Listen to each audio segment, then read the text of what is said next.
അങ്ങനെ NIT നിന്നൊക്കെ ഇറങ്ങി ഞങ്ങൾ നേരെ ഹൈലൈറ്റ് മാളിലേക്കാണ് വന്നത്. ഇന്ന് രാത്രി തന്നെ ഞങ്ങൾക്ക് നേരെ തിരിച്ചും പോകണം. നേരത്തെ പോലെ ഉച്ചയ്ക്ക് വന്നുകൊണ്ട് ഞങ്ങൾ കരുതി നേരെ പോയി ഫുഡ് കഴിക്കാമെന്ന്. ചിക്കൂസിൽ പോയി പുൽമിയ ബർഗറൊക്കെയാണ് ഓർഡർ ചെയ്തത്. കഴിഞ്ഞ തവണ ഞാൻ പുൽമിയ ബർഗർ കഴിച്ചിട്ടുണ്ട്, പക്ഷേ കഴിഞ്ഞ തവണത്തെ അത്ര അങ്ങ് ഒരു രസം ഉണ്ടായില്ല. ടേസ്റ്റൊക്കെ ഉണ്ടായിരുന്നു, പക്ഷേ അത്ര അങ്ങ് ജ്യൂസി ആയിരുന്നില്ല ആ ഒരു ചീസ്. ഓർഡർ ഫ്രൈസൊക്കെ നല്ല ടേസ്റ്റ് ഉണ്ടായിരുന്നു. അതൊക്കെ കഴിഞ്ഞ് അവിടെ ഇരുന്നപ്പോഴാണ് ഞാൻ ഈ സൈൻ ലബൻ കാണുന്നത്. ഒരുപാട് നാൾ ട്രെൻഡിങ്ങിൽ ഓടിക്കൊണ്ടിരുന്ന സാധനമാണ്. ഇത് ഹൈപ്പിൻ്റെ അത്ര ഉണ്ടോ എന്ന് അറിയണമെന്നായിരുന്നു എൻ്റെ ഏറ്റവും വലിയ ആഗ്രഹം.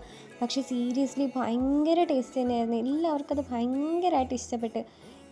പിന്നെ ഞങ്ങൾ അവിടെ കുറച്ച് മാളിലൊക്കെ എക്സ്പ്ലോറൊക്കെ ചെയ്ത് വെറുതെ കുറച്ച് ഷോപ്പിലൊക്കെ കയറി. പിന്നെ ഇനി വൈകിട്ട് ട്രെയിനിലല്ലേ പോകുന്നത്, അതുകൊണ്ട് സൂപ്പർ മാർക്കറ്റിൽ പോയി കുറച്ച് സ്നാക്സും ജ്യൂസൊക്കെ വാങ്ങിക്കൊണ്ട് വന്നു. അപ്പോഴേക്കും ഓൾമോസ്റ്റ് 6 മണിയായി. ഞങ്ങൾക്ക് 7 മണിക്ക് ട്രെയിൻ ഉള്ളതാണ്. പിന്നെ രാത്രിത്തോളം ഫുഡൊക്കെ കഴിച്ചിട്ട് ഞങ്ങൾ റെയിൽവേ സ്റ്റേഷനിലെത്തി. പക്ഷേ ട്രെയിൻ 2 മണിക്കൂർ ലേറ്റാണ്. പിന്നെ രാവിലെ ആയപ്പോൾ നേരെ ചിറയൻകീഴെത്തി. അപ്പോൾ ഓക്കെ, ബായ്.